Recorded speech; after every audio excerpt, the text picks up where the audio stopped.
I'm in awe of everything you do for each and every one of us. You saw a crisis, and you said, what can I do to help?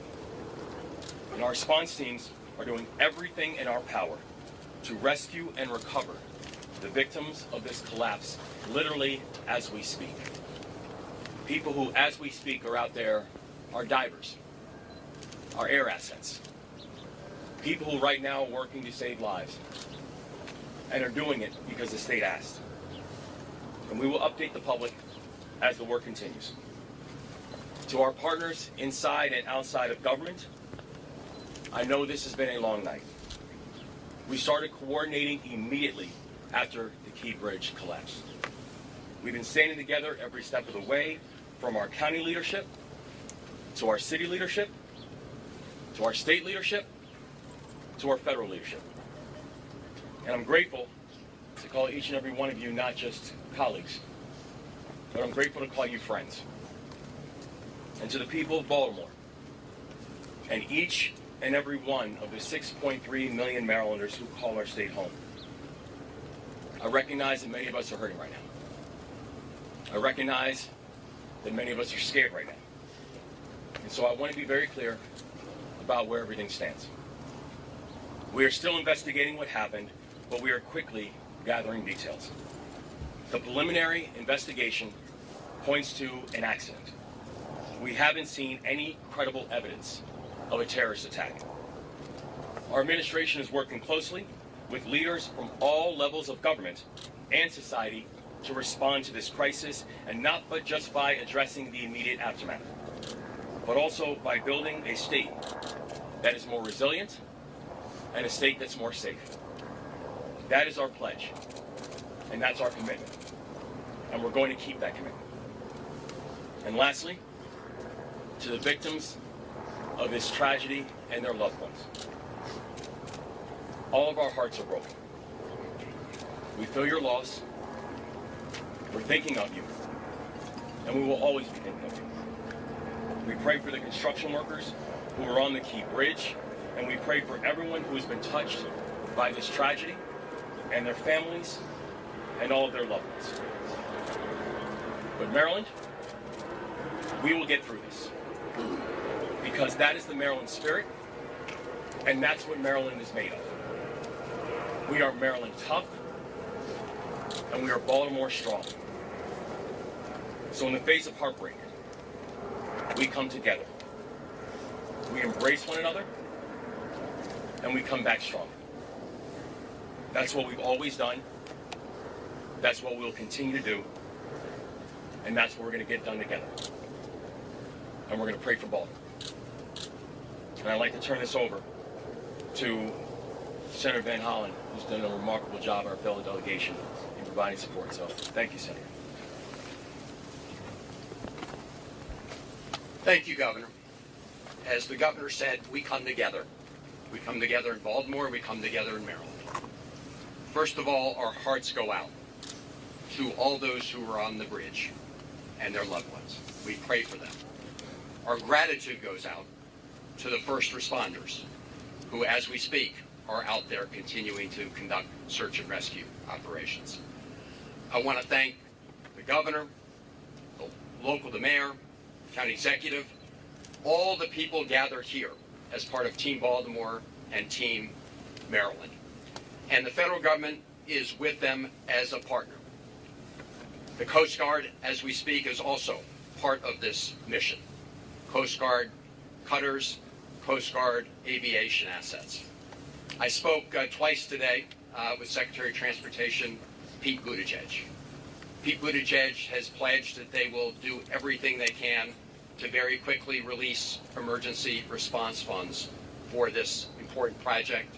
The National Highway Transportation Administrator is on his way to Baltimore if he's not here already.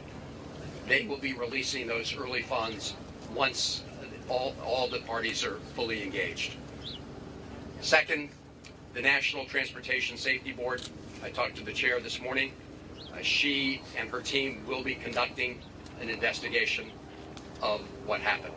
And finally, the Army Corps of Engineers, naval assets for looking below the surface and clearing. All of this is going to be part of the effort. The governor is leading Team Maryland, the mayor and the county executive, of course, Team Baltimore. But I'm just here to say, together with Ben Cardin, Senator Cardin, and Congressman Fume and others, the federal government is your partner in this effort. Thank you, and again, to the people of our state and the people of this great city. We're with you. We love you. We will get through this together. Thank you, Governor.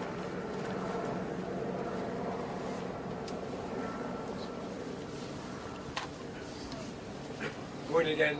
Paul Wiedefeld, Secretary of Transportation. Just a few updates since our meeting this morning. The crew that was out there working was basically repairing potholes. Just so you understand, that had nothing to do with a structural issue at all in the facility.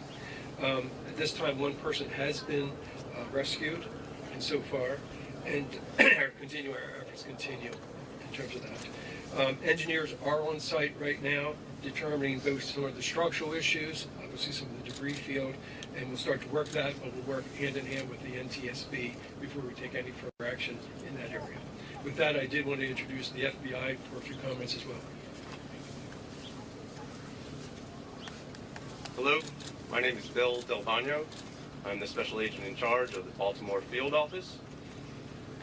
First and foremost, I want to say that our hearts go out to everyone that is impacted by this tragedy, especially the victims and their families.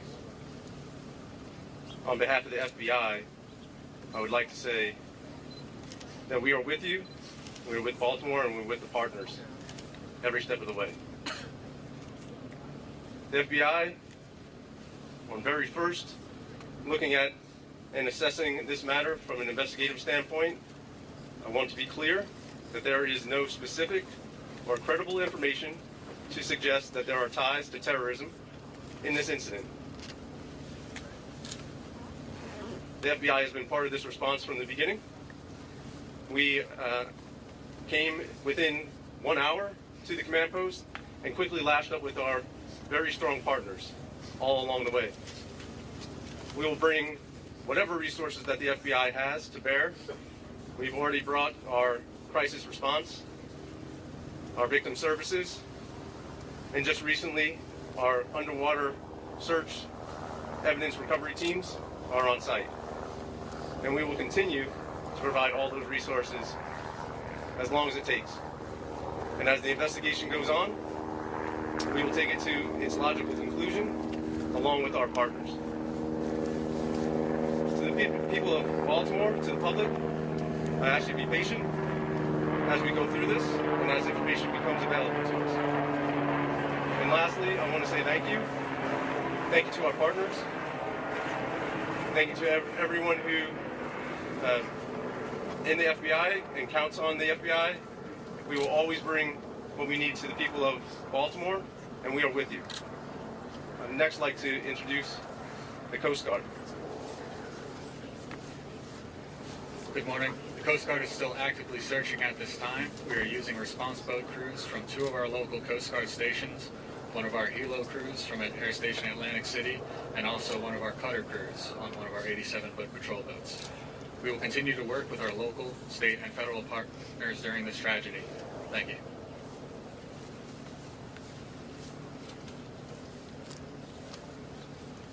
We'll take some Governor, questions. all traffic in and out of the harbor stop at this point. Governor, as far as you are aware, was the collapse of that bridge inevitable as that ship hit that part of the bridge? No, we're still in the process of investigating exactly what happened. So we don't have any further details about whether or not it was inevitable. But no structural issue with the bridge? No, there was. In fact, the bridge was actually fully up to code, so we have no further information about what happened in that. Governor, is all shipping in and out of the port now stopped completely? And do you have any estimate very early on as to how long it will be before shipping can resume to the Port of Baltimore? Yeah, we don't have any estimates on timeline because right now our exclusive focus is on saving lives. Our exclusive focus is on search and rescue. Could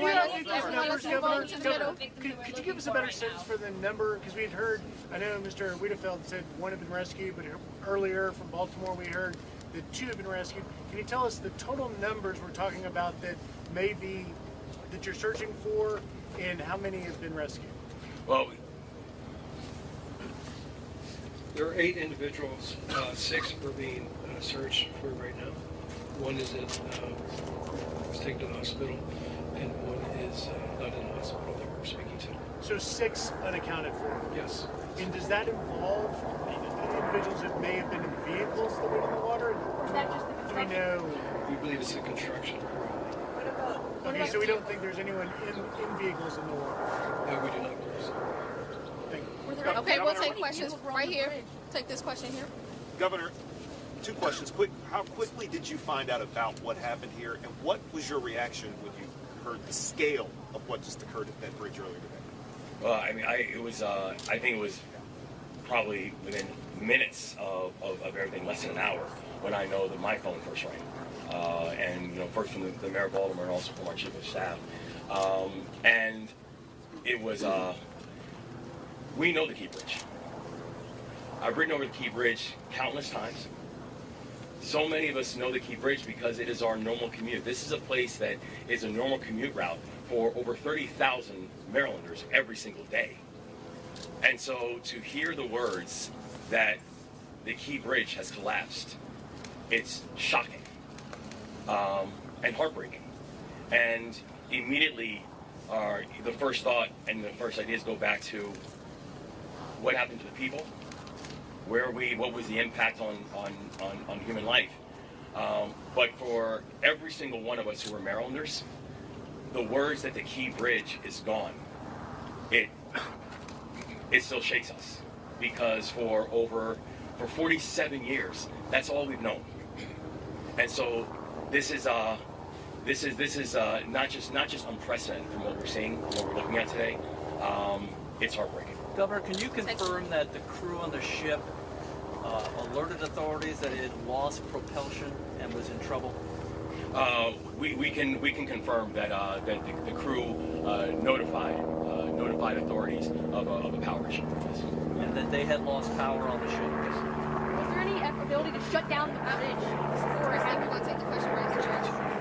Sorry, can you please repeat the numbers? Before you were looking for 7 people and 2 had been rescued, and now you are looking for 6 people, but 1 has been rescued, so 3 people has been rescued in total, or only 2? Total of 8. Total of 8. 1 rescued and in hospital. 1 not in hospital, but we've communicated with that person, and then 6 that we are searching for. And all construction workers working on the potholes? Or all 8 of them? Yes, they were all related to the construction. So we heard that multiple vehicles went into the water. Any word on how many vehicles went into the water and the condition of those people that were in the vehicles? Not at this time. All right, we're going to shift over here.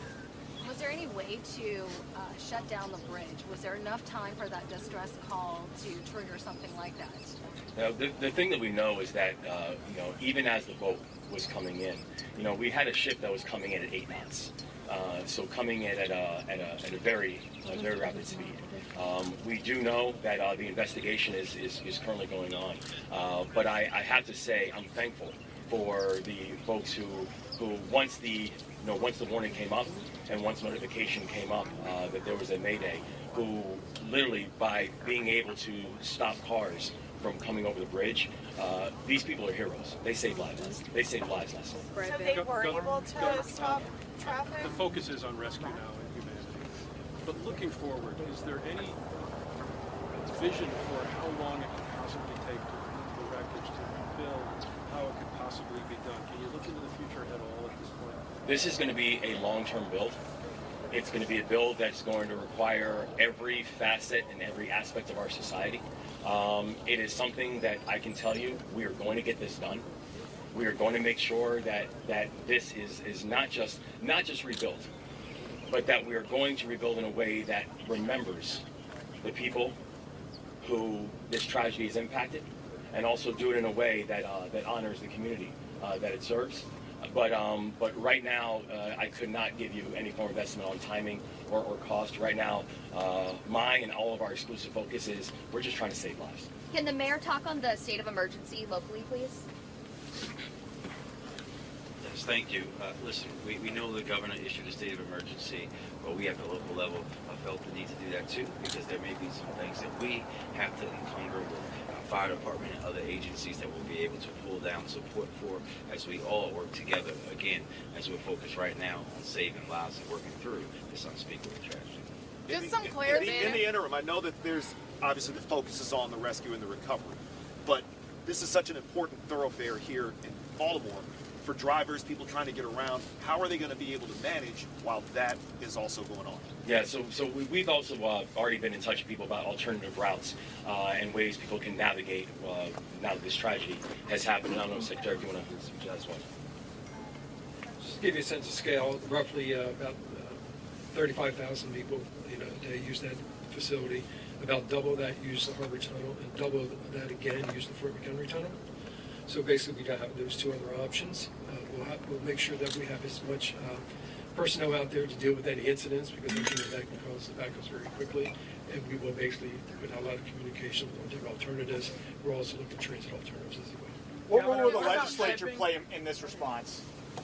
What role will the legislature play in this response? Are there any policies, any state funding that's going to be freed up in the coming weeks? Oh yeah, no. So we are in fact, we have our Senate President here. We have members of the legislature here. The legislature is going to have a role in all of this, as will our local elected officials, as will state officials, as will the federal government. Everybody is going to have a role in terms of how we think about the rebuild. Governor, how long do you expect shipping to be closed down through the port? Do you have any estimate in terms of the port here? We don't at this point. But no ships are going in or out at this time, right? Correct. Yeah, we don't have an estimate on timeline as of yet. Our focus really is right now on just make sure we're safe. What about the ships that are currently docked at the port? Are they able to get out at all, or no? I'm sorry, say again. The ships the vessels that are currently docked at the port, are they able to get out or no? The one that's captured under the. Is that still at port? Oh, yes, that one's still at port. Yes. We'll take one last question. Was the ship being guided out by tugs, firstly? And secondly, did you just say that it issued a mayday in enough time that you were able to stop all traffic from entering both sides, so that the only casualties we expect are the workers on the bridge? Yes, ma'am. So the investigation is still going on, so we're going to have all the full details, and also all the full details about the timeline and the tick-tock that took place. But we're thankful that between the Mayday and the collapse, that we had officials who were able to begin to stop the flow of traffic, so more cars were not up on the bridge. But there were some on the bridge, or not? Were there any? During the collapse?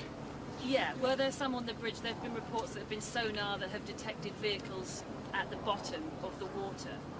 So as well as the 8 people, there could still be people trapped inside or potentially have died in vehicles. Is that correct? I think, well, the investigation is still going on to find out exactly how many people in what situation. But the thing that we do know is that many of the vehicles were stopped before they got onto the bridge, which saved lives in a very, very heroic way. So thank you all, guys. Thank you so much. We'll have another update later. Thank you. This is a huge detail. We don't know how many vehicles were on the bridge, basically. Thank you all. That's a huge thing.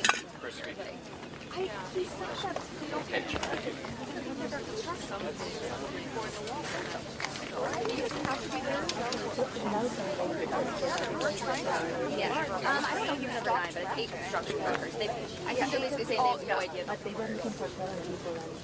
No, they're looking for 6. Yeah, but before they were looking for 7. Yes. But they were saying at least 7. Am I clear? How long were you on the phone?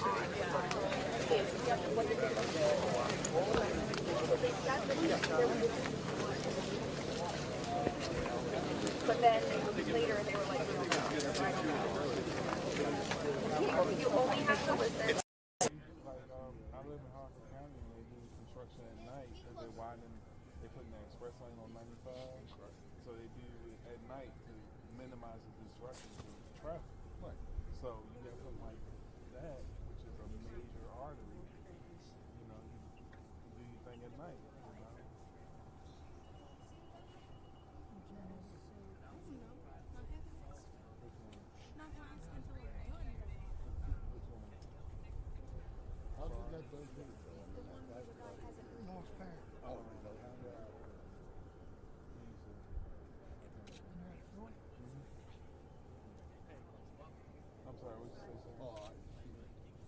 Lost propulsion and lost power.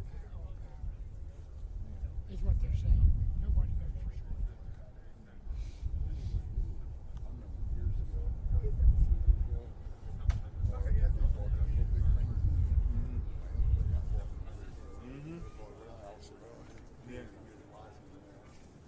Yeah, man. It's gonna be different. Coming up last night? No, but they're done with the presser, so I figured I'd get